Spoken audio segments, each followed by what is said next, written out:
The night Elizabeth Ashford danced with Lord Caldwell, half of London held its breath. The other half whispered. She was the Duchess of Ashford, quiet, composed, always perfectly placed 2 steps behind her husband.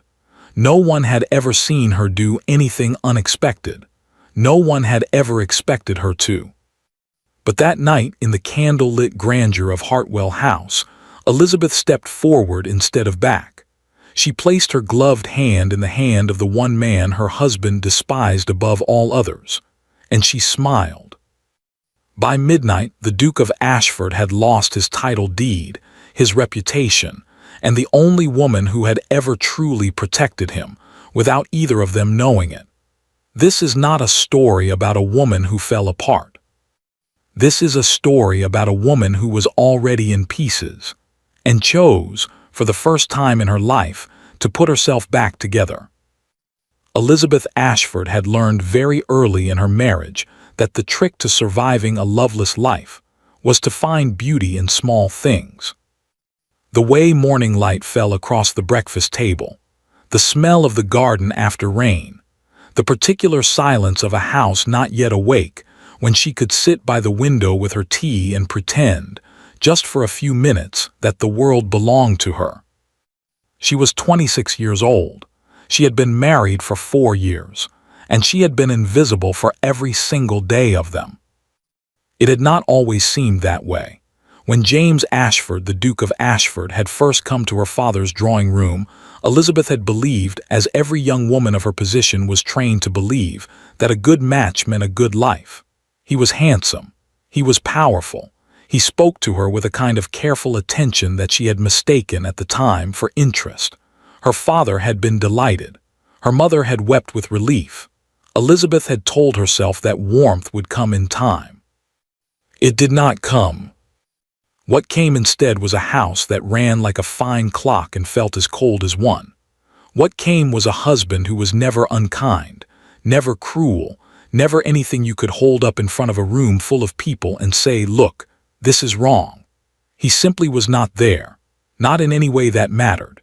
He sat across from her at dinner and discussed the weather and the Parliament and occasionally the price of grain, and Elizabeth would answer and he would nod, and that was the whole of it. She had stopped waiting for more somewhere in the 2nd year. The other thing, the thing no one said aloud but everyone understood, was Lady Vane.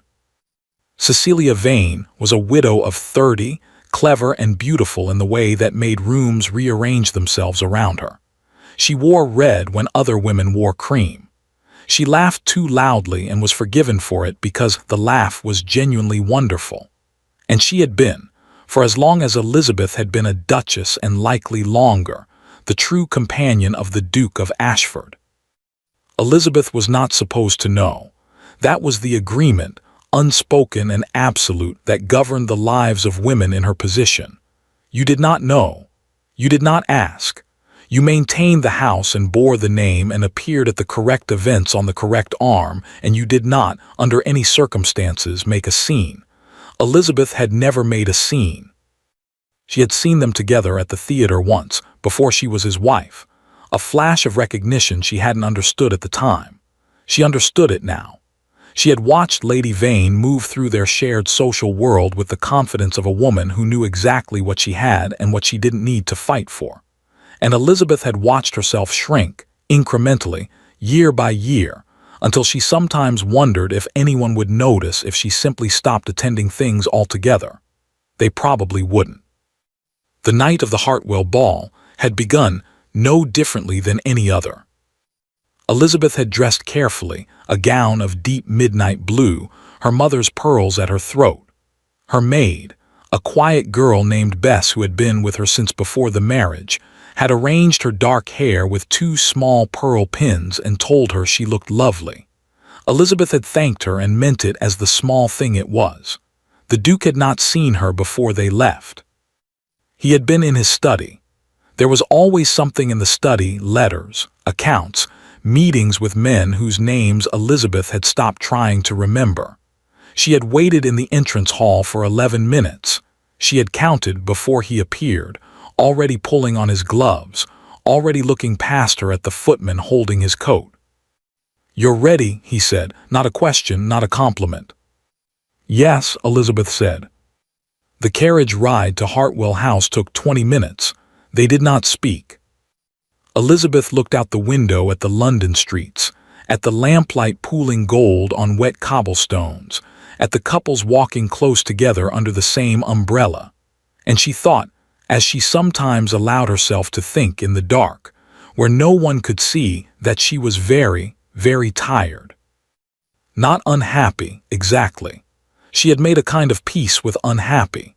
She was tired in a deeper way, the way you get tired of a weight you've been carrying so long you've forgotten it's there, until one morning you wake up and your arms simply refuse. She didn't know, as the carriage rolled to a stop in front of Hartwell House, that this was that morning. She didn't know that in 3 hours everything would be different. She stepped out into the cold night air, took her husband's arm and walked into the light. The music was already playing when they arrived, a waltz, bright and spinning, filling the great ballroom of Hartwell House from floor to gilded ceiling. 200 candles burned in the chandeliers above. The room smelled of hothouse flowers and expensive perfume, and underneath it all, the particular electricity of an evening where everyone secretly hoped something would happen. Elizabeth felt none of it. She smiled at the right people. She accepted a glass of champagne she didn't intend to drink. She answered questions about the country house and the London season, and whether she had seen the new exhibition at the Royal Academy. And she did all of this with the smooth, pleasant efficiency of a woman who had long since learned to be present in body while somewhere else entirely in her mind. It was Lady Vane who changed that. She appeared at the Duke's side within 15 minutes of their arrival, as if she had been waiting, which, Elizabeth understood now, she probably had. She was in gold that evening, which suited her enormously, and she touched the Duke's arm when she greeted him in a way that was just a fraction too familiar, a fraction too easy, a fraction too much like someone touching what was theirs. The Duke smiled, a real smile, the kind Elizabeth had not seen directed at her in so long she had almost forgotten what it looked like on his face. "Cecilia," he said, "you look extraordinary." Elizabeth stood at his other side. He did not introduce her. She stood there for 1 moment, 2, 3, long enough for a passing countess to catch her eye with that particular expression of pity that Elizabeth had come to recognize and despise. And then she said quietly, "I think I'll find somewhere to sit." Neither of them replied. She walked away with her back straight and her chin level, and her champagne glass held very still, because the one thing, the absolute one thing, she would not do was let anyone in that room see her hands shake. She found a chair near the far wall, half behind a pillar, and she sat down, and she looked out at the dancing couples and the glittering room, and she thought, "I cannot do this any more." It was the first honest thought she'd had in years. She was so deep in it that she almost didn't hear the voice beside her. "Forgive me," said a man, "but I believe that is the 3rd time tonight you've been left alone in a corner, and I find I can't walk past a 4th time without saying something." Elizabeth turned. The man standing beside her was tall, dark-haired, and watching her with an expression that was not pity. It was something closer to recognition. She knew who he was.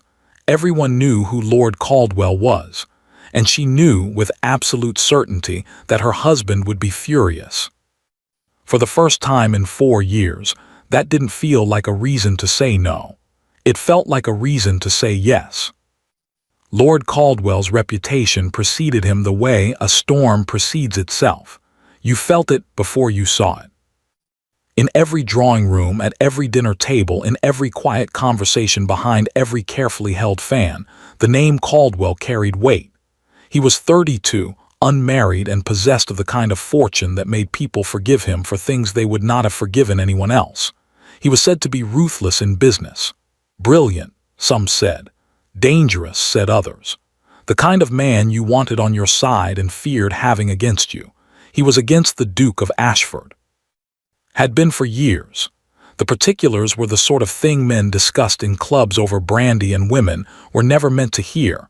A land dispute, a broken agreement, money that had changed hands in ways that left one party considerably poorer and considerably angrier. Elizabeth knew the outline of it the way she knew the outline of most things in her husband's life. From the edges, secondhand, never the full picture.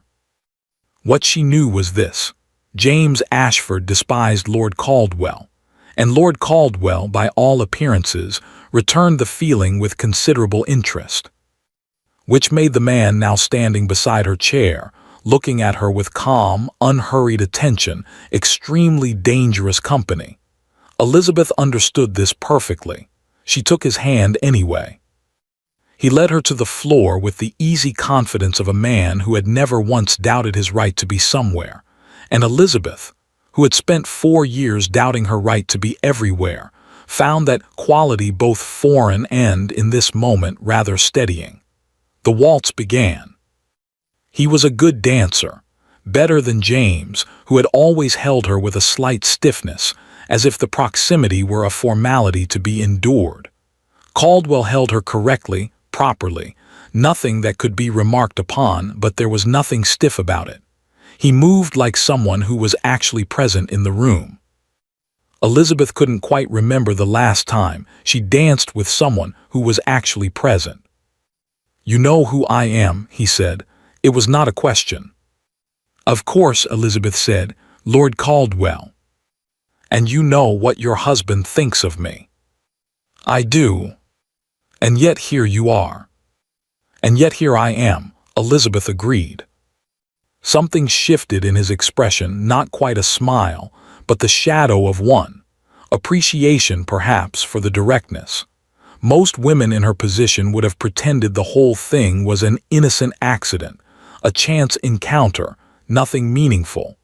Elizabeth found she didn't have the energy for that particular performance tonight. They turned through the first figure of the dance. Around them, Elizabeth was acutely aware of eyes. Not all of them, not yet, but enough. A cluster of ladies near the refreshment table. 2 gentlemen by the door who had stopped their conversation to watch. The particular quality of attention a room gives to something it hasn't decided yet whether to condemn. "You've been watching me," Elizabeth said. "You said the 3rd time you walked past." "I did say that." "Why?" He considered her for a moment before answering. "Because I know what it looks like," he said, "when someone is deciding whether they're still willing to play a game they've already lost." The words landed quietly, too accurately. "And what does it look like?" Elizabeth asked. "Like you," he said simply, "tonight." Elizabeth kept her expression smooth. It was a skill she had perfected, the still surface over whatever moved beneath.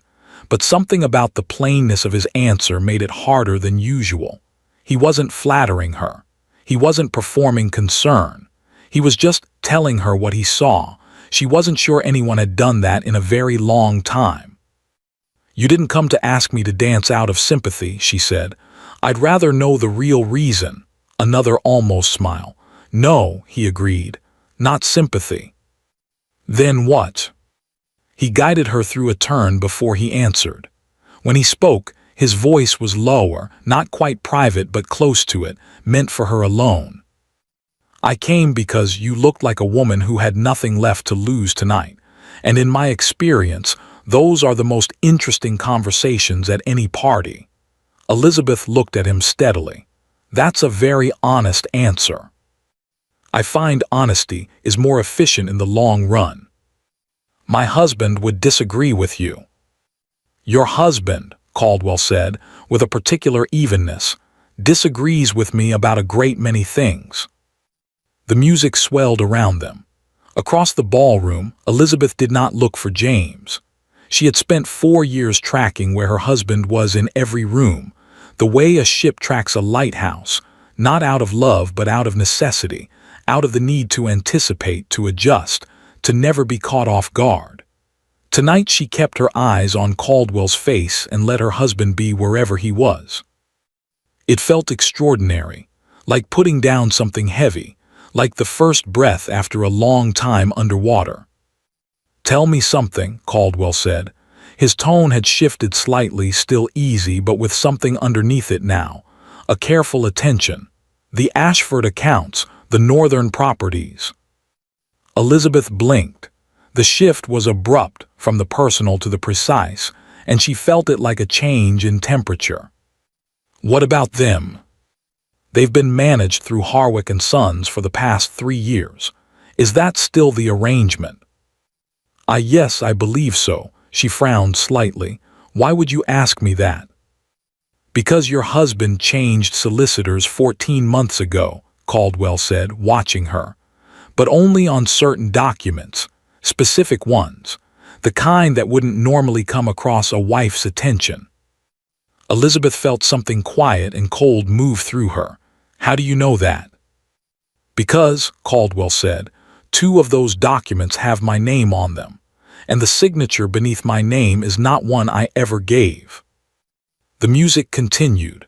Around them, couples turned and dipped and laughed. The candles burned. Somewhere on the other side of the ballroom, 200 people were having an ordinary, glittering evening. Elizabeth's heart was beating very carefully. "You're saying he forged your signature?" "I'm saying someone did." His eyes held hers. "I'm saying it concerns property that borders your own dowry land.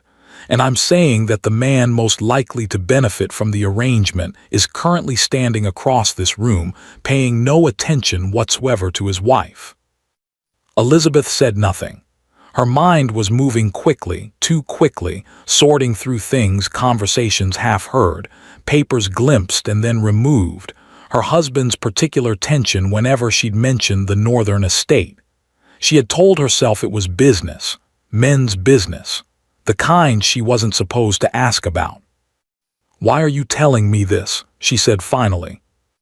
Caldwell looked at her with an expression that was, she realized, genuinely conflicted, as if he had prepared for one kind of woman and found another. "I came tonight intending to use you," he said, "to ask a few careful questions, gather what I needed and act on it through the courts. I didn't expect you to already be," he stopped. "I didn't expect you to be who you are."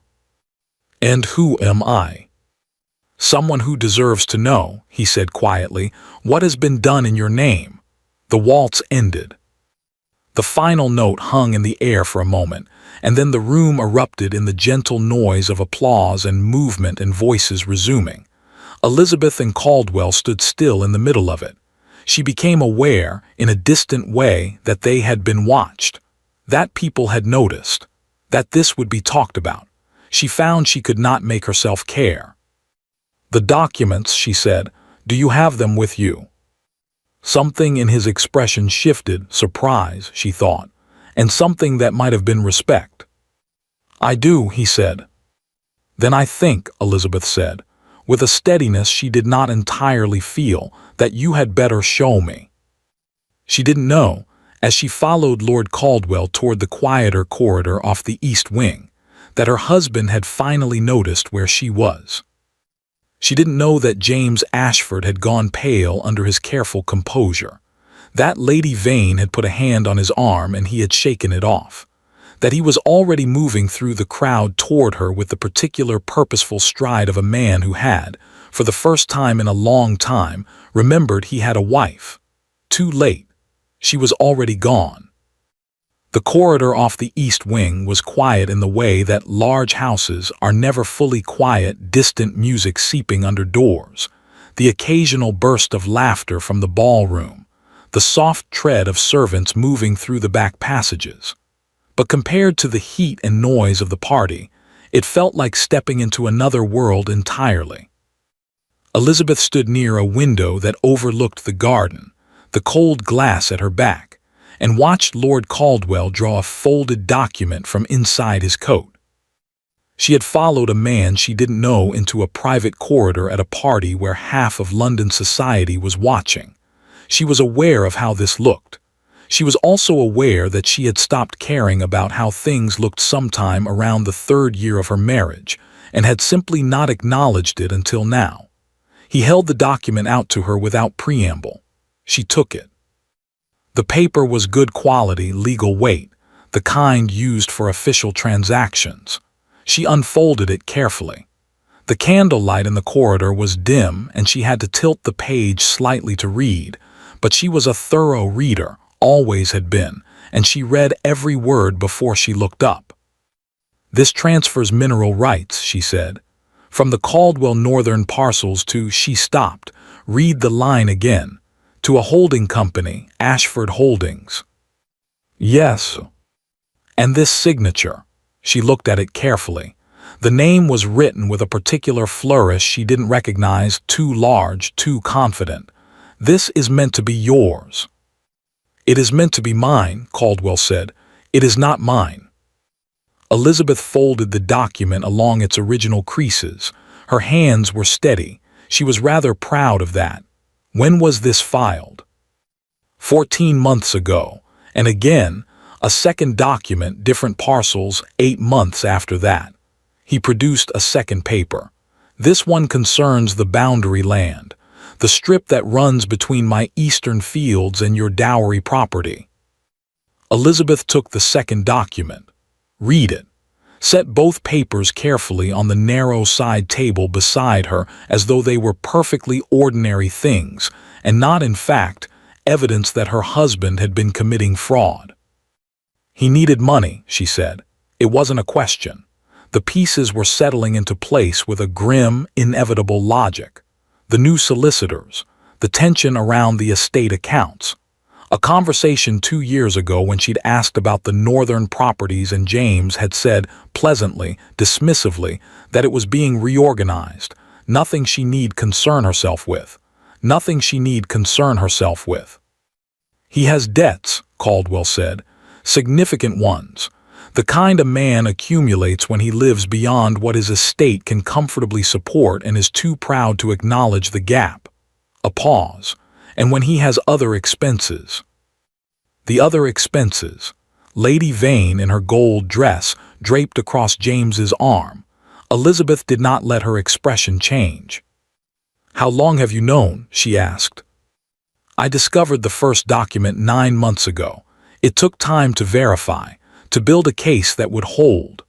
Caldwell was watching her carefully, not with pity, she noted again, but with that same quality of genuine attention she had felt on the dance floor, as if she were a person worth watching.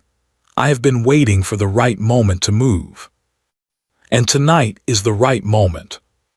Tonight there are witnesses," he said simply. "Tonight there are people who will remember exactly where everyone was and what was said. A public confrontation is considerably harder to discredit than a private one." Elizabeth looked at him. He was leaning against the opposite wall, arms loose at his sides, entirely at ease. A man executing a plan he had thought through very carefully. She could see it now, the approach on the dance floor, the careful questions, the deliberate choice to tell her rather than simply act. "You said you came intending to use me," she said. "To ask careful questions." "Yes." "What were you going to ask?" A brief pause.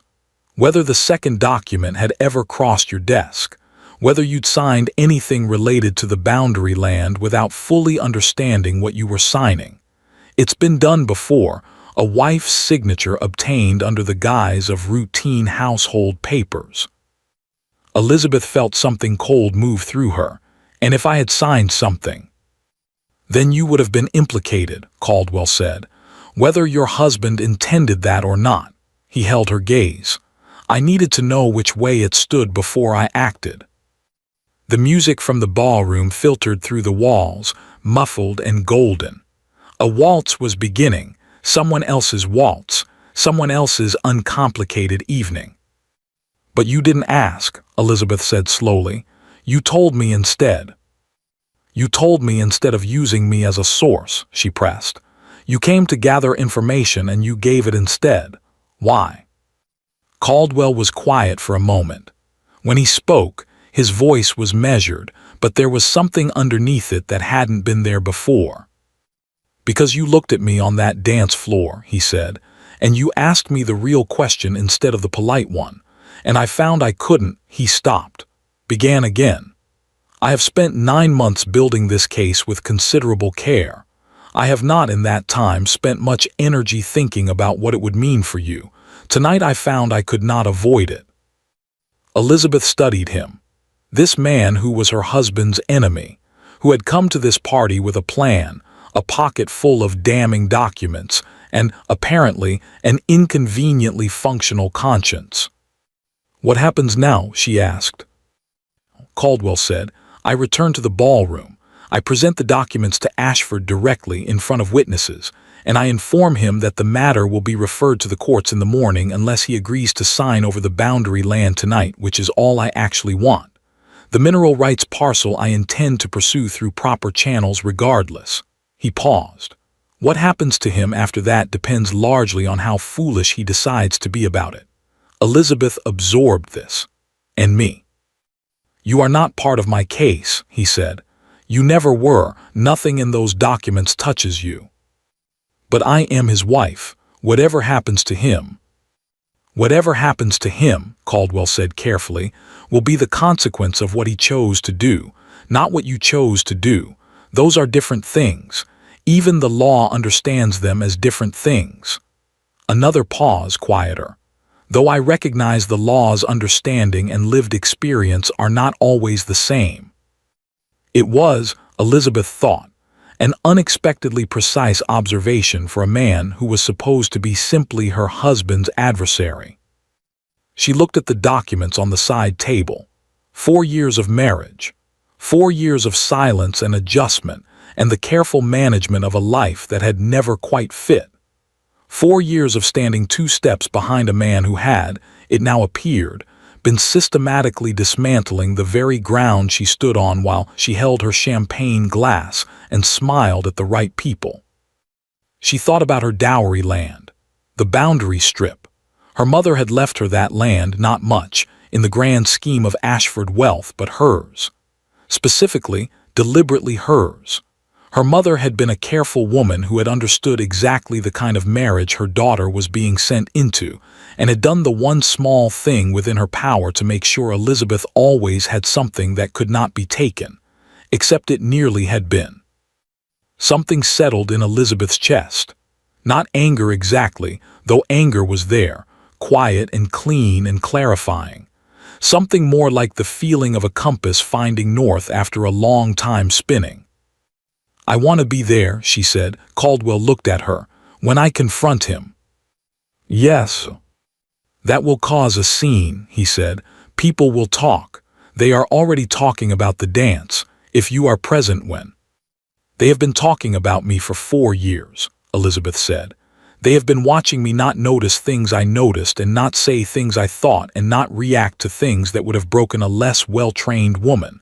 I am very tired of providing them with a performance of dignity." She met his eyes steadily. "I would like, for once, to simply be present for what is actually happening in my own life." A long moment of silence.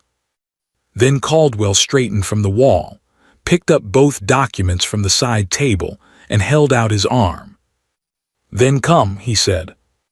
She almost didn't notice as they walked back toward the ballroom doors that Lord Caldwell had tucked the documents back inside his coat with one hand and had, with the other, adjusted his pace to match hers exactly. Not leading, not following, walking beside her. It was such a small thing, so ordinary. The kind of thing a woman might not even register, might walk past entirely, might file away as nothing. Elizabeth registered it. She filed it away as something. They heard James before they saw him. His voice, low, controlled, the tone he used when he was furious and being careful about it, came from just inside the ballroom doors, directed at a footman who happened to be standing in the wrong place. Elizabeth and Caldwell stopped. James turned. For a moment, just a moment, the 3 of them were suspended in the light of the doorway, the ballroom blazing behind James, the corridor dim around Elizabeth and Caldwell, 200 people visible in the room beyond, and the whole situation perfectly, horribly clear to everyone involved. James Ashford looked at his wife. Then he looked at the man standing beside her. Then he looked at his wife again. Something passed across his face, something she had not seen there before. Not anger first, not cold calculation, not the composed management of an inconvenience. Something older, something that in another life, in a different marriage, she might have called fear. "Elizabeth," he said. She had heard him say her name 1,000 times. He said it now differently, as if he were, for the first time, actually speaking to her.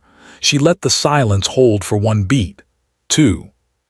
"James," she said, "Lord Caldwell has something he'd like to discuss with you."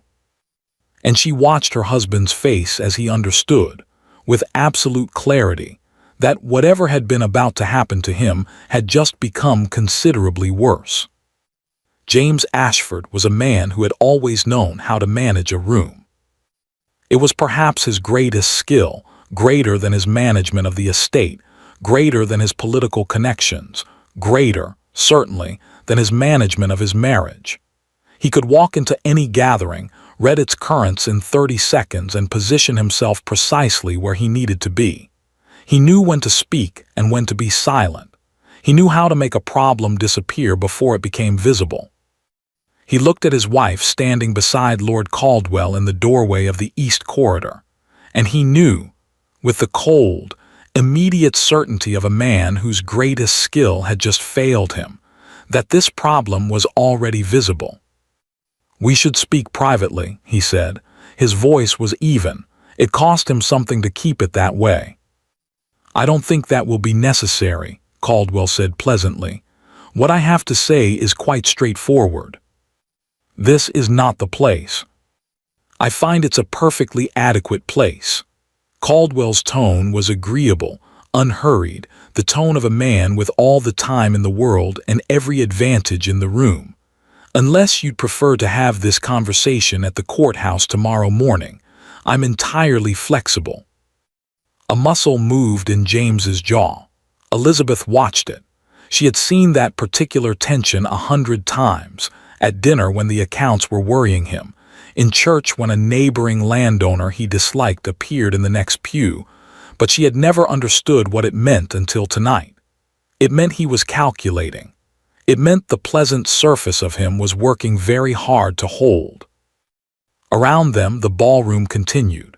Most people were still occupied with their own evenings, their own conversations, their own glasses of champagne. But a handful had noticed the two gentlemen near the door, a group of ladies who had paused their circuit of the room, a silver-haired earl who had an excellent view of the doorway and the expression of a man storing information for later use. Enough witnesses. James understood that too. She could see him understanding it. "Very well," he said quietly. "Say what you have to say." Caldwell drew the first document from his coat. He did not unfold it, simply held it where James could see the seal, the particular weight of it, the official nature of its existence. James went very still. 14 months ago, Caldwell said, with the calm precision of a man who had rehearsed this moment 9 months and was delivering it exactly as planned, a legal transfer of mineral rights was filed with the county courts. The document bore my signature authorizing the transfer of rights from the Caldwell Northern parcels to Ashford Holdings. He paused. "I did not sign that document." "That's a serious accusation," James said. "It is," Caldwell agreed. "I've also found a second document 8 months later concerning the boundary land adjacent to the Ashford dowry property, also bearing my signature." Another pause. "Also not mine." The silver-haired earl had moved slightly closer. One of the ladies had put her hand on her companion's arm, and neither of them was pretending to look elsewhere anymore. James's eyes moved to Elizabeth. She met them steadily. "My solicitors," he began. "Your solicitors changed 14 months ago," Caldwell said, "specifically on certain documents, the ones you didn't want your previous firm to see." A brief pause. "I've spoken with Harwick and Sons. They were quite forthcoming." The color in James's face had shifted. Not pale, He was too controlled for that, but something underneath the composure was under enormous pressure. Elizabeth could see it. She wondered how she had ever looked at this face and seen safety. "Whatever discrepancy exists in the documentation," James said, with the careful tone of a man constructing a position, "can be addressed through the appropriate legal channels." "I intend to address it through exactly those channels," Caldwell said, "beginning tomorrow morning, unless—" he let the word sit for a moment, "unless you sign the boundary strip back to the correct ownership tonight. My solicitor is outside. The document is prepared." He tilted his head slightly. "The mineral rights I will pursue through the courts regardless. That matter is beyond tonight's negotiation. But the boundary land," a glance, almost imperceptible, toward Elizabeth, "that I am willing to resolve here." Elizabeth understood what he was doing. The boundary land bordered her dowry property. He was giving her that back, tonight, quietly, before the court process made everything loud and public and ruinous. She hadn't asked him to. He was doing it anyway. She kept her face still. James's eyes moved between them. She watched him recalibrate, watched him look at Caldwell and see an enemy with documentation, and a solicitor outside and witnesses accumulating at a perfectly judged distance. Watched him look at his wife and see, she wasn't sure what he saw. Something different from what he usually saw, perhaps. Something that didn't move when he looked at it. "Fine," James said. The word came out flat, stripped of everything. "I'll sign it." "Excellent," Caldwell said warmly, as if this had always been the natural conclusion. "Shall we step outside, then? My solicitor is just by the entrance. It won't take long." James straightened his jacket. He looked at Elizabeth one more time, and this time there was something in it she hadn't expected. Not anger, not calculation. Something closer to shame. She didn't soften. She had spent 4 years softening reflexively, smoothing over every sharp edge so that the household could run and the surface could remain unbroken. She stood where she was and let him look and gave him nothing. He turned and walked toward the entrance with Caldwell beside him. Elizabeth stayed in the doorway. The silver-haired Earl caught her eye and gave her a small, courtly nod. The kind of nod that meant, "I saw that, and I will remember it well." One of the ladies detached herself from her group and came toward Elizabeth with a warm expression that Elizabeth recognized as the particular warmth reserved for women who have just done something brave. She received the approaching kindness with grace and very little feeling. She was still inside the moment, still moving through it slowly, the way you move through cold water. It was Lady Vane she didn't expect. Cecilia Vane appeared at Elizabeth's left shoulder as quietly as smoke, still in her gold dress, still impeccably composed, and said nothing for a moment. Simply stood beside her. "You knew," Elizabeth said without looking at her. It wasn't an accusation, it was simply true. "About the documents," Lady Vane's voice was careful. "No, not that. But you knew things were." "I knew he was frightened," Lady Vane said. "These past months, I assumed it was the usual sort of financial trouble. Men of his position get into it regularly and resolve it regularly." A pause. "I did not know the resolution involved Caldwell's signature." Elizabeth finally turned to look at her. Up close, Cecilia Vane was still beautiful, but she looked, for the first time in Elizabeth's experience of her, tired. As if the evening had cost her something too. "Will you stand by him?" Elizabeth asked. A silence, longer than Elizabeth expected. "I don't know," Lady Vane said quietly. And then in a voice so low Elizabeth almost didn't catch it, "I'm sorry for all of it, the way things have been." Elizabeth looked at her for a long moment. This woman who had taken up so much space in the map of her marriage, who had been a wound for 4 years simply by existing, who was standing here now not gloating, not triumphant, not anything Elizabeth had imagined she would be, just a woman, tired, in a gold dress that suddenly seemed like too much for the hour. "I know," Elizabeth said. "It was not forgiveness. It was something smaller and more honest, an acknowledgement that things had been what they were, and that the woman in front of her was not the whole of the reason, only part of it. Lady Vane nodded once and moved away. James came back inside 11 minutes later. Elizabeth counted them. Old habit. He found her in the same place she'd been standing. She hadn't moved, hadn't accepted the offer of champagne, hadn't engaged in the conversation that had gathered briefly around her and then drifted, sensing she wasn't quite available. She had simply stood and waited because she wanted to see his face when it was done. He stopped in front of her. He had aged somehow in 11 minutes. The control was still there. It was too deeply built to dissolve in an evening, but there were cracks in it now, visible cracks, the kind you couldn't mortar over before morning. "It's done," he said.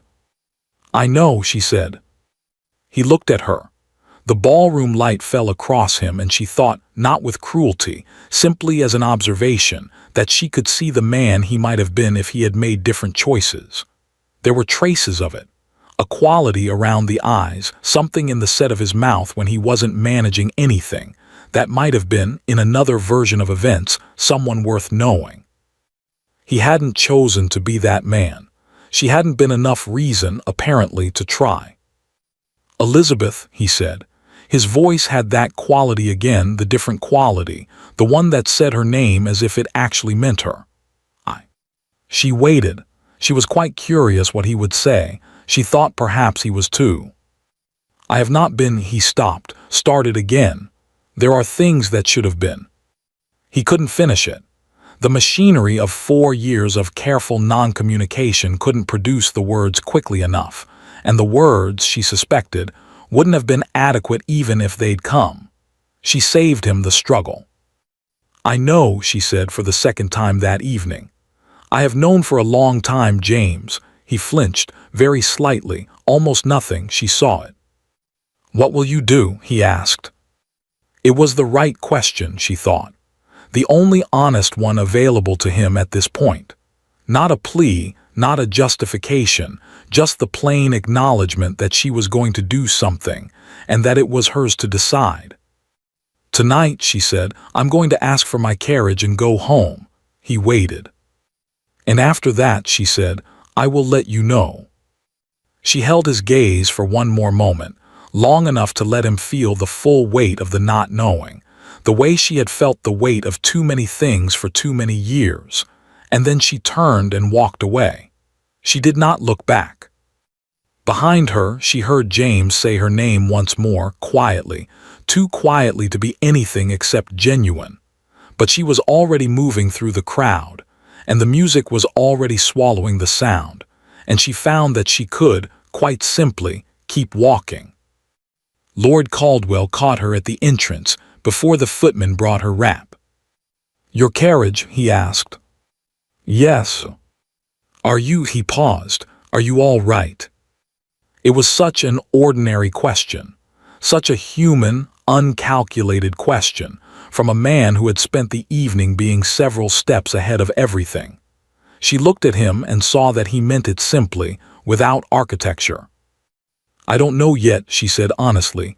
"Ask me tomorrow." Something moved in his expression, something warm, quickly contained. "I would like to," he said carefully, "if you'd permit it." Elizabeth looked at him for a long moment. He had come tonight with a plan. He had changed the plan. He had given her back her mother's land without being asked, and stood beside her instead of in front of her, and asked her if she was all right at the end of it. She was not ready for anything. She was, in fact, standing in the wreckage of her entire adult life with her wrap half on, and the cold night air coming through the open door. She was in no condition to make decisions about anything beyond the immediate. "Tomorrow," she said, "send a card first." The corners of his mouth moved. Not quite a smile. Something better than a smile, something quieter and more real. "Tomorrow," he agreed. Her carriage arrived. She stepped into it alone, and the door closed, and London moved past the windows in lamplight and shadow, and Elizabeth Ashford pressed her gloved hands together in her lap and breathed, slowly, all the way home. It was the longest she had breathed freely in 4 years. She didn't cry until she was inside the house, upstairs, with the door closed behind her. And even then, she was not entirely sure whether she was crying from grief or from relief. She suspected, by the time she finally slept, that it was both. She slept badly and woke early. The house was still dark when Elizabeth opened her eyes, that particular pre-dawn dark that feels older than the rest of the day, as if the world is gathering itself before it commits to another morning. She lay still for a moment, looking at the ceiling, listening to the silence of the house around her. Her house, technically, the Duchess of Ashford's house. She wasn't sure, lying there in the gray dark, what she was the Duchess of anymore. She rose, dressed without ringing for Bess.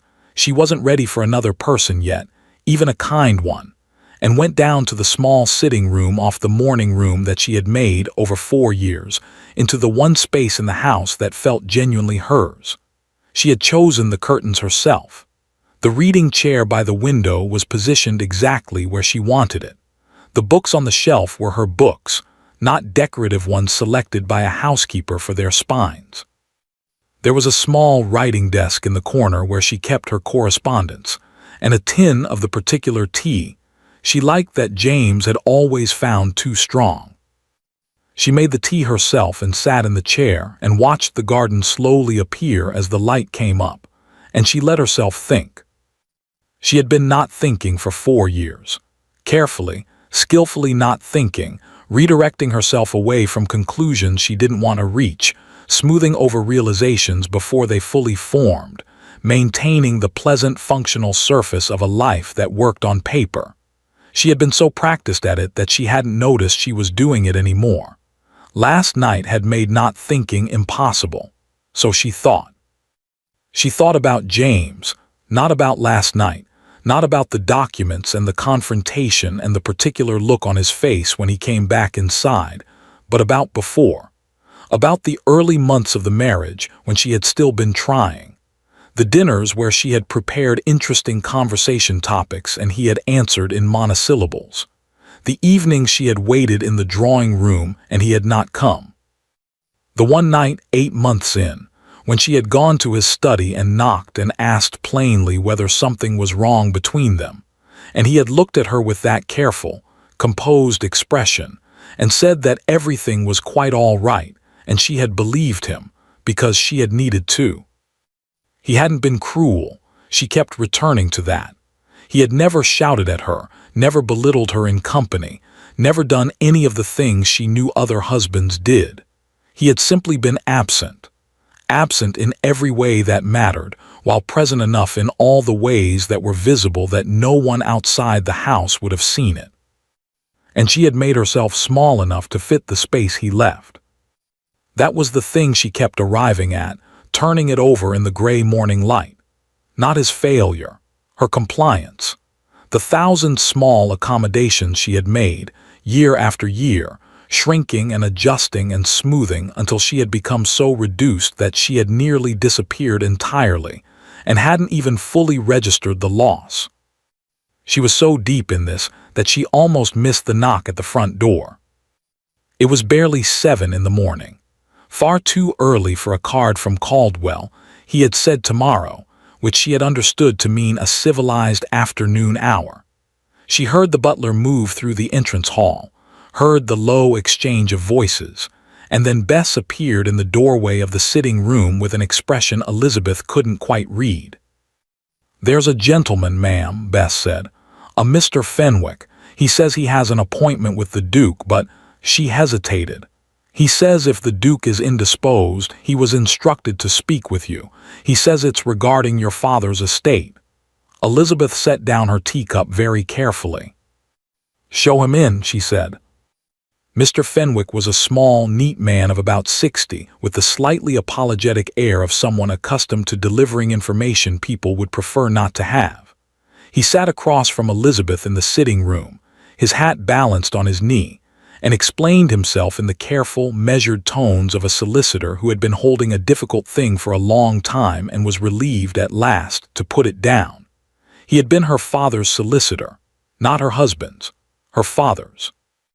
He had been retained, he explained, by her father 14 years ago, before Elizabeth's marriage, before Elizabeth had been introduced to the Duke of Ashford at all, with a specific instruction. He was to investigate the financial dealings of any man who came to formally request Elizabeth's hand, and to report his findings to Elizabeth herself. Not to her father, to Elizabeth. He wanted you to know the truth of the man you were marrying, Mr. Fenwick said quietly. Whatever that truth was, he felt you were entitled to make an informed decision. Elizabeth looked at him. My father died when I was 17, she said, before my marriage. Yes, ma'am, Mr. Fenwick's voice was gentle. He passed 8 months before the Duke came to make his request. By that time I had already begun my investigation, as a precaution. Your father's instructions were clear. In the event of his death before your marriage, I was to continue, and to deliver my findings to you directly when you were of age to receive them. I am 26 years old, Elizabeth said. You have waited. I was not able to reach you, Mr. Fenwick said. He shifted slightly, uncomfortable. After your marriage, ma'am, correspondence was managed by the household. I sent 3 letters in the first year and received no reply. I was informed when I called at the house that you were indisposed, then traveling, then not receiving visitors. He looked at her directly. I eventually concluded that the letters were not reaching you. The room was very quiet. Elizabeth thought about the household correspondence, about the letters that arrived and were sorted by the butler and placed on the hall table, from which James occasionally removed things that required his attention. She had never questioned it. Why would she have? It was simply how a household ran. What were your findings? She asked. Her voice was steady. She was rather distantly amazed at herself. Mr. Fenwick opened his case. The Duke of Ashford, he said, at the time of his request for your hand was carrying debts of approximately £12,000. His estate was productive but not sufficient to support his expenditures. He had an arrangement with a widow of some means which provided supplementary income in exchange for social standing. A pause. The arrangement predated his interest in you by 3 years, Lady Vane. An arrangement, social standing. Elizabeth heard this with the strange clarity of a thing you already knew, stated plainly. He married you, Mr. Fenwick continued with evident difficulty, in part because of the dowry, the land specifically. There was a mineral survey of the boundary parcels conducted 2 months before the marriage. The results were significant enough that the land was worth considerably more than your father's stated dowry value. Elizabeth was very still. My father, she said slowly, did he know this? No, ma'am. The survey was private, commissioned by Ashford. Mr. Fenwick looked at her with something that was not quite pity, more like the sorrow of a decent man who has had to carry a bad thing for a long time. Your father believed the match was a good one. He died believing it. She sat with that for a moment. Her father, who had loved her in the distracted, genuine way of a man too absorbed in his books to show it consistently, but who had loved her nonetheless, who had hired a solicitor to investigate the man who would marry his daughter, who had wanted her to know the truth, who had died before he could give it to her, and who had given it to her anyway, 14 years late, through a small, neat man with an apologetic manner and a case full of papers. She felt something move through her that was too large for the sitting room, too large, perhaps, for the whole house. She pressed her hands flat on her knees and breathed through it. There is one more thing, Mr. Fenwick said. He drew a single sheet of paper from his case and held it out to her. Your father left a letter, to be delivered with my findings. Elizabeth took it. The paper was old, 14 years old, yellowed slightly at the edges, her name written on the outside in her father's unmistakable hand. Large, slightly untidy letters, the hand of a man who thought faster than he wrote. Elizabeth. Just her name. She held it for a moment before she opened it. She did not read it aloud to Mr. Fenwick, and he did not ask her to. He sat quietly while she read, turning his hat in his hands, looking at the garden through the window. It was not a long letter. Her father had not been a long letter man. He wrote that he was not well. He had known, apparently, before anyone else did, that the illness would take him quickly, and that there were things he had meant to tell her that he now had to entrust to paper instead. He wrote that he was sorry for the life she had been raised to expect, the life of careful management and correct behavior, and the subordination of her own wishes to the requirements of her position. He had raised her that way because it was the only way he knew. He had believed it was protection. He wrote that he had come to doubt this. He wrote, "Whatever man you marry, Elizabeth, know that you are not required to disappear into him. You are allowed to remain yourself. I should have told you this when I could still say it to your face, and I regret that I didn't. Consider this my correction, late as it is." He wrote that he loved her. He wrote, "Be brave, my dear, not for anyone else, just for yourself." Elizabeth folded the letter along its old creases and held it in both hands and looked at the garden, where the morning light was now fully present, falling golden across the wet grass, illuminating everything plainly. She did not cry. She had cried last night, and she thought there was perhaps a limit, a single night's worth, and she had reached it. Instead, she sat with her father's words in her hands and felt, underneath the grief and the anger and the enormous complicated weight of everything she now knew, something small and certain and very quiet. Permission. Not from Caldwell, not from the law, not from the satisfying collapse of her husband's composure last night. From her father 14 years late, which was still not too late. She looked at Mr. Fenwick. "Thank you," she said, "for persisting." He nodded with the dignity of a man who had done the right thing and was glad of it. "Your father was a good man, ma'am. He wanted you to have this." "He did," Elizabeth said, she thought, "and now I have it." She was still sitting in the same chair, her father's letter in her lap, when Bess appeared in the doorway an hour later with a small silver tray. On the tray was a card. Elizabeth picked it up. "Lord Caldwell presents his compliments and inquires, at whatever hour is convenient, whether he might call. He hopes the morning has been tolerable. He notes that he promised to ask." Elizabeth read it twice. Then she looked up at Bess. "Tell him 2 o'clock, she said.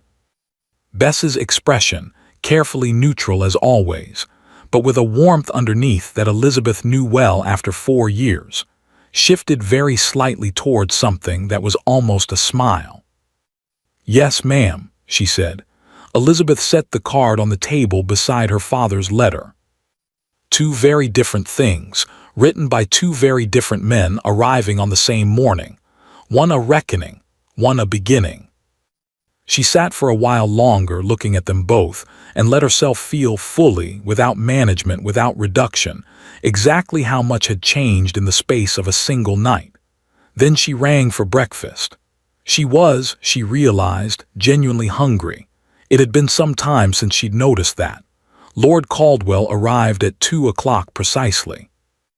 Elizabeth had changed into a morning dress of soft gray, not mourning, not festivity, simply a dress she liked, and had arranged herself in the sitting room with tea already made and her father's letter put away in the writing desk drawer where she kept things that were important and private. The room looked, she thought, like itself, which was to say it looked like her. She heard the butler admit him. She heard the brief exchange in the hall. She heard his footsteps unhurried, even, and then he appeared in the doorway, and she saw, before he had a chance to compose anything, that he had slept about as well as she had. Good, she thought. It would have concerned her if he'd slept well. "Lord Caldwell," she said. "Your Grace." He paused at the threshold, waiting for her invitation. She noted this. He could have walked in, most men would have, but he waited. "Please sit down," she said. He sat across from her and accepted the tea she poured and did not, to his credit, begin with pleasantries. She appreciated that. She was not in the mood for pleasantries. "How are you this morning?" he asked. "Complicated," she said honestly. "You?" "The same." A brief pause. "I received confirmation from my solicitor. The boundary land transfer is complete and recorded. It's yours fully and unambiguously, attached to the original dowry terms your father set out." "Thank you," Elizabeth said. "You don't need to thank me. It was always yours." "I know. I'm thanking you for making it so again." He looked at her steadily. The morning light fell across his face, and she thought, as she had thought on the dance floor, as she had thought in the corridor, that this was a man who was genuinely present. It was such a simple thing. She hadn't known until recently how rare it was. "There's something else you should know," she said. She told him about Mr. Fenwick. She kept it factual, the instructions her father had left, the letters that hadn't reached her, the survey of the mineral rights conducted before the marriage, the deliberate calculation behind a match that had been presented to her as good fortune. She watched Caldwell's face as she spoke. He didn't interrupt. His expression moved through several things: a sharpening attention, a controlled anger, and then something quieter and more careful. And when she finished, he was silent for a moment. "He knew," Caldwell said, "about the mineral survey before the wedding." "Yes." "And your father didn't?" "No." Another silence. "I'm sorry," he said. "I knew Ashford was capable of. I knew what he did to my holdings. I did not know the full extent of what he did to yours." "Neither did I," Elizabeth said, "until this morning." She said it plainly, without drama, because that was how she felt about it, not the ragged grief of last night, but something more settled. A cold, clear understanding of the shape of things. She had received her father's letter and sat with it for an hour and arrived, eventually, at a place that was not peace exactly, but was perhaps the beginning of it. The knowledge was terrible. It was also, strangely, a relief. The relief of a thing finally named, finally solid, finally something she could see and hold and decide what to do with. "I have been thinking," she said, "about what comes next." Caldwell set down his teacup. He was watching her with that full attention, the kind that didn't anticipate, didn't move ahead, simply stayed with what she was saying. "Tell me." "I won't seek a divorce," she said. "The process is—" She paused. "It would be long and ugly and public in ways that would cost me more than it would cost him. The grounds would be difficult to establish to the court's satisfaction regardless of the reality." She looked at her hands for a moment, then back at him. "What I want is a formal separation, my own establishment. The house my mother left me in the countryside, it's small, but it's mine. I want to live there and manage my own affairs and be, to the extent that the law permits, my own person." "That's achievable," Caldwell said carefully, "with the right legal counsel." "I have Mr. Fenwick," she said. "He seems to have been waiting a considerable time to be useful to me."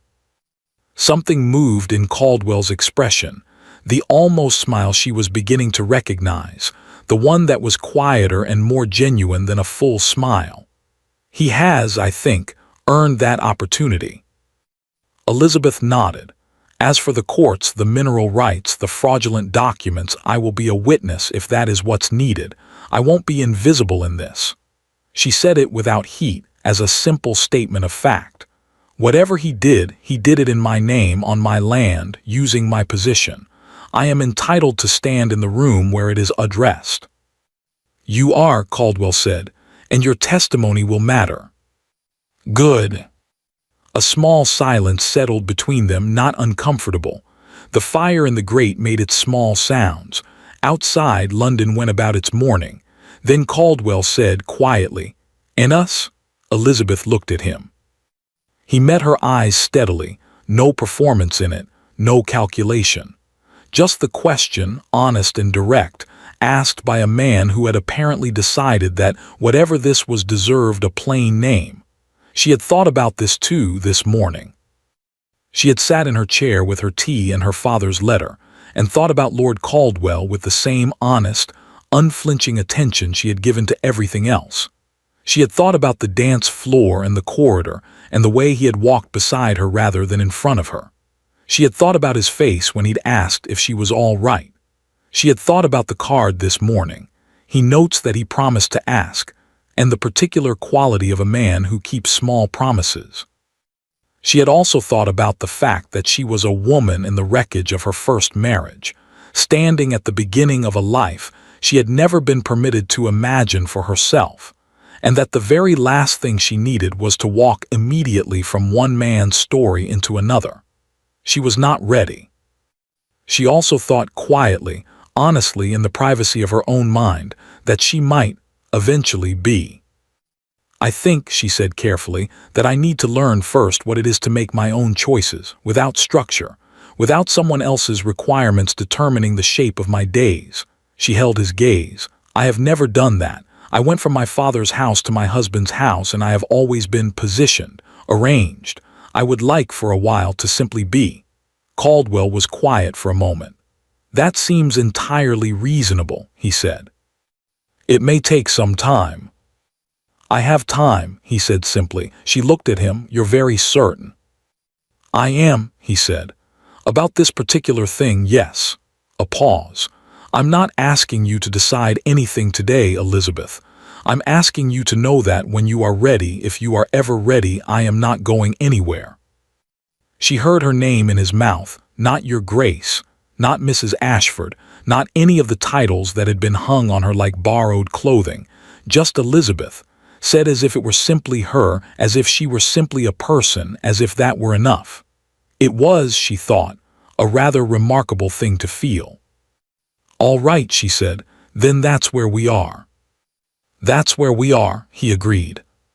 She poured more tea.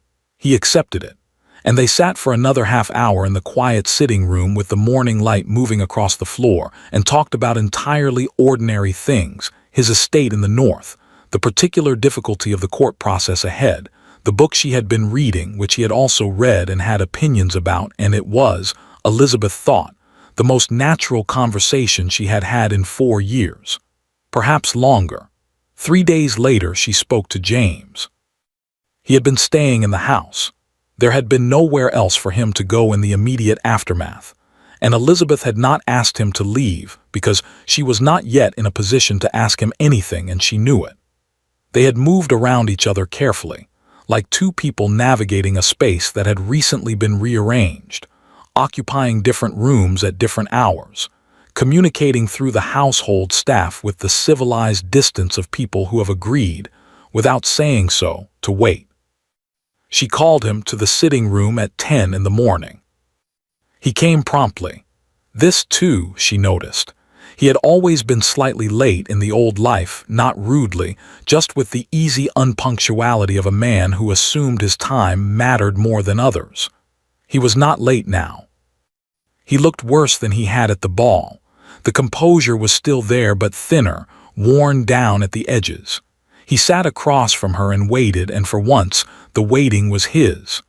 Elizabeth told him what she wanted. She told him plainly, without anger, not because she didn't feel it, but because anger was hers now, not his. He did not get to see it, to react to it, to make it about him. She stated her requirements in the even, measured tones of a woman who had spent the morning deciding exactly what she needed and had no intention of being talked out of it. A formal separation, her own establishment, the countryside house and its grounds, maintained from the estate income as was her legal right, management of her own correspondence, her own solicitor, Mr. Fenwick, handling all matters pertaining to her personally. James listened. When she finished, he said, "Is there anything I can do?" "No," Elizabeth said, not unkindly, simply finally. He nodded. He looked at his hands for a moment, and then he looked up at her with that expression she kept returning to, the shame, the genuine thing underneath the composure, and he said, "I did love you, Elizabeth. In my way, I know that's—" He stopped. "I know it doesn't. "I know," she said. She had thought about this too, this morning and the morning before, whether he had loved her. She thought perhaps he had, in the limited, self-serving way of a man who had never learned to put anyone above his own comfort. A love that required nothing of him and gave nothing to her. The kind that looks like love from the outside and feels like nothing from the inside. "I know," she said again, more gently this time. "I'm not asking you to have been different than you were. I'm only asking you to let me go." A long silence. "Yes," James said quietly, "all right." She stood. He stood. They looked at each other across the small room, across 4 years and all the furniture of a life that was now being disassembled, piece by piece, and put away. She offered her hand. He took it briefly. Not the cold, formal handshake of a legal proceeding, but something closer to what it might have been, in a different version of events, between two people who had simply met under different circumstances and wished each other well. "I hope you'll be happy," he said. She thought he meant it. "I intend to be," she said. She left for the countryside the following Saturday. Bess came with her. Of course Bess came. She had not even asked. Bess had simply appeared on Friday evening with her trunk already packed, with the particular expression of a woman who has been waiting for this trip for some time. The house was small and old and smelled of wood smoke, and the specific damp of a building that had been closed for too long and was now, gratefully, being opened. Elizabeth walked through every room on the first afternoon, touching things, her mother's writing desk, still in the study, the small portrait of her grandmother in the hallway, the kitchen garden, overgrown but salvageable, the view from the upstairs window across the boundary land, her land, rolling green and unhurried toward the horizon. She stood at that window for a long time. She thought of her mother who had left her this. She thought of her father who had tried to leave her the truth. She thought of everything that had been taken and everything that had been returned and everything that was still, improbably, intact. Then she went downstairs and told Bess they would need a gardener. The next morning, she sat at her mother's desk and wrote her first letter. Not to Caldwell, though she thought of him, easily and without pain, the way you think of something you are looking forward to without urgency. Not to her solicitor, though that letter would follow. She wrote to a woman she had known before her marriage, a friend, a genuine one, fallen away in the long-managed years of being a duchess. She wrote simply, without explanation or apology for the years of silence, "I am in the country. I find I have more time than I have had in some years, and I would very much like to see you if you are willing." She sealed the letter and gave it to Bess to post. Then she poured tea, too strong, exactly how she liked it, and opened a book, and sat by the window in the morning light and was, simply, quietly, entirely herself.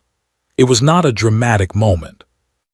It was not a triumphant one, or a sad one, or any of the large feelings she had been moving through for the past week.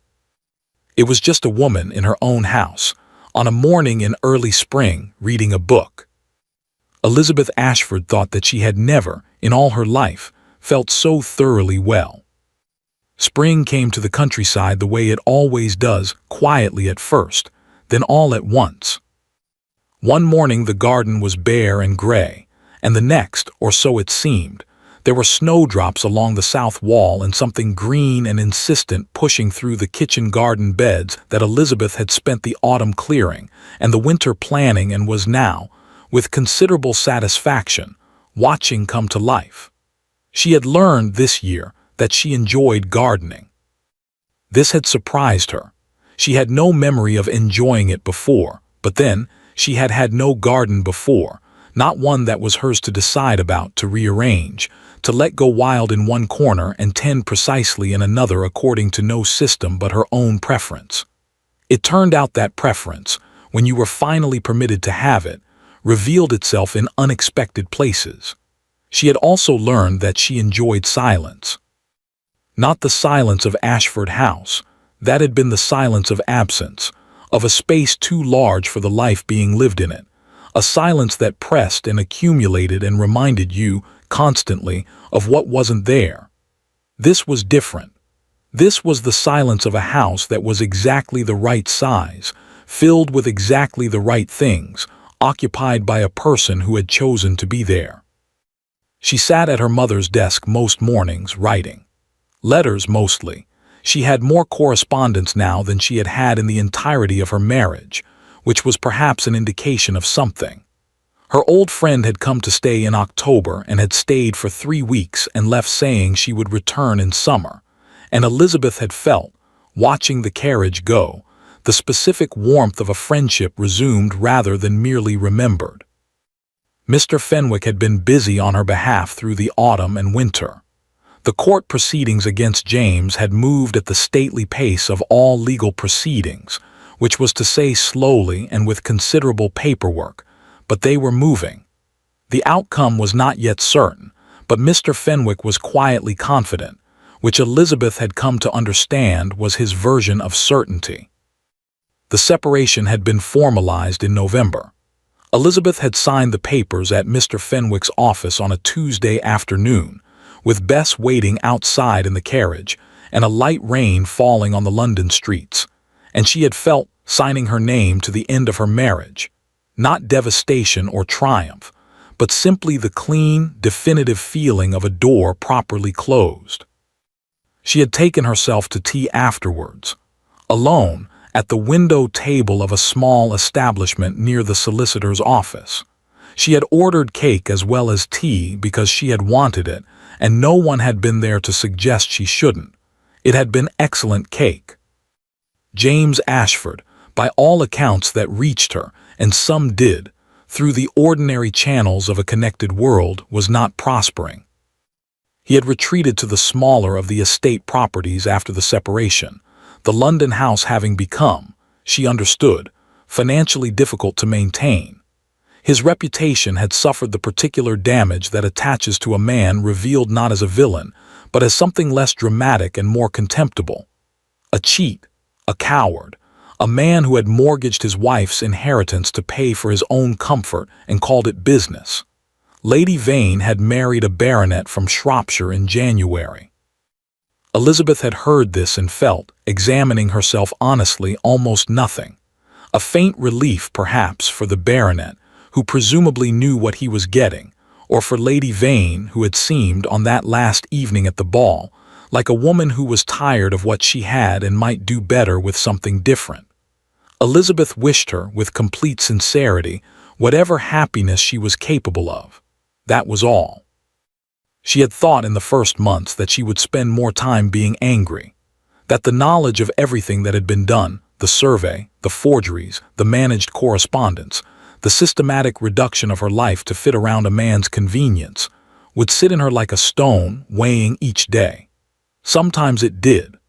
There were mornings when she woke with it heavy in her chest and had to move through the first hour carefully, deliberately, keeping herself occupied with small tasks until the weight shifted. But mostly, and this had surprised her more than the gardening, more than the silence, more than any of the practical revelations of a life remade, mostly she was simply busy being well. There was so much of it, being well.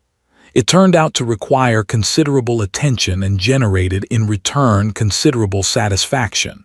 The garden, the correspondence, the book she had started writing in December, nothing that would ever be published, she thought, but hers, entirely hers, a story she was telling herself about herself, and the telling of it was worth everything. The morning walks across the boundary land, her land, which she had come to know field by field, season by season, until she could find her way across it in the dark. She had also, in February, begun riding again. She had not ridden since the first year of her marriage, when the demands of the household and the quiet discouragement of a husband who didn't ride and found it inconvenient had gradually crowded it out. She had missed it without entirely knowing she missed it. Bess had found her a good mare from a local farm, a chestnut, sensible and forward-going, with a comfortable trot and a personality Elizabeth found immediately sympathetic. And the first morning they had gone out together across the fields in the early light, Elizabeth had felt something come back to her that she hadn't known she was missing. Herself. In motion. Uncontained. She had laughed, alone in the field in the cold February air, for no reason she could have explained to anyone. Lord Caldwell wrote regularly. Not pressingly, never that.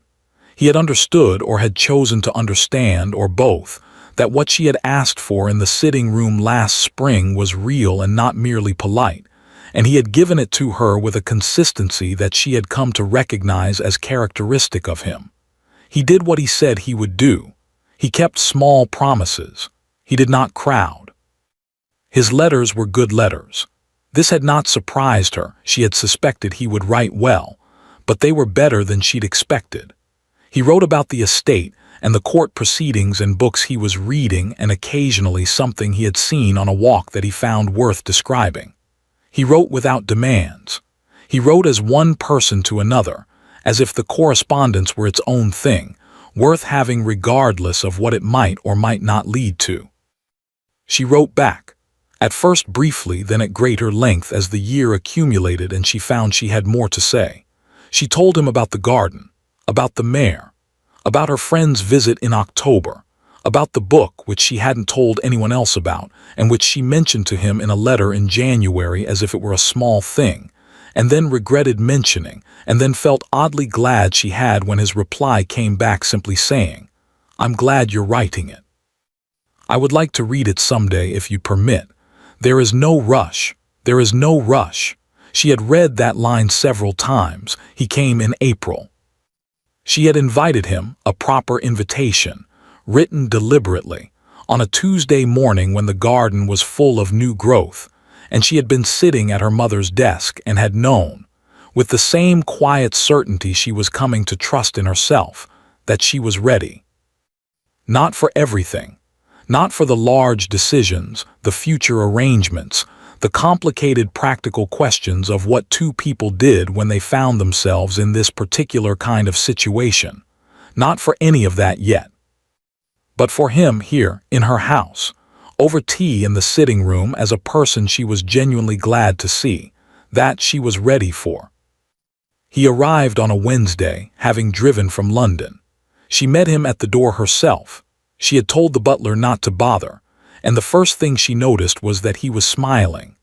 Not the almost smile, not the controlled appreciation she had catalogued through the various stages of their strange beginning, but an actual, unguarded smile, the kind a person produces when they arrive somewhere they have wanted to be for some time. "Elizabeth," he said. "Come in," she said. "The tea is already made. I have it on good authority that you take it plain." "You have been investigating me," he said, following her into the house. "I have been corresponding with you for a year," she said. "You mentioned it in March." "Did I?" He looked genuinely pleased that she had remembered. "You did." She led him through to the sitting room, her sitting room, with its chosen curtains and its reading chair and its smell of wood smoke and the garden coming in through the half-open window. "Sit down." He sat. She poured.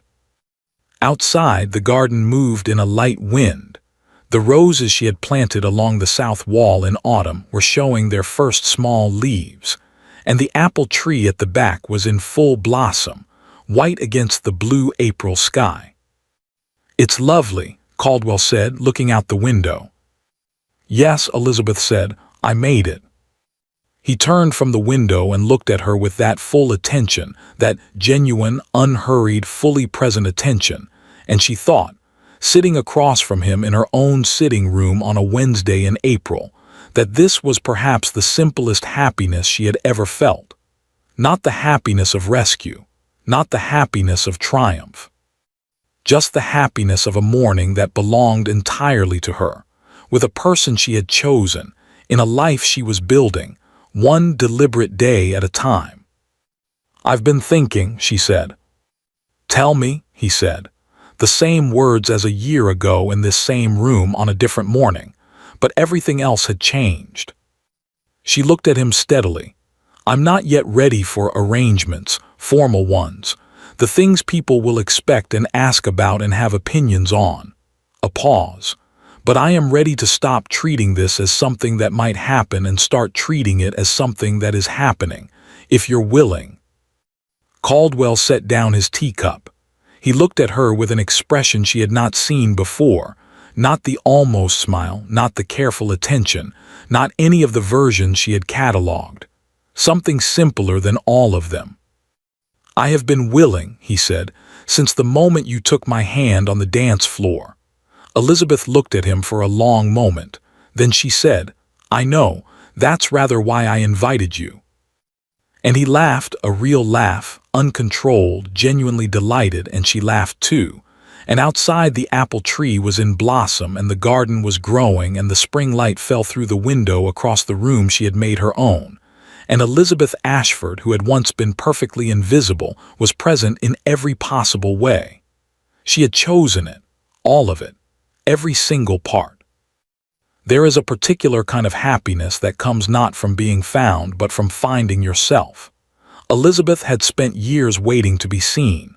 She spent the rest of her life simply being, and it turned out, when you stopped hiding, the world was full of people who had been looking for exactly you. She never did go back to London society. She never missed it. The book was finished the following winter. She dedicated it to her father. The garden, by the second summer, was extraordinary. Thank you for listening to the story all the way to the end. Tell us which city you're watching from. Reading your comments truly makes our day. And if you enjoyed the story, don't forget to leave a like and subscribe for more.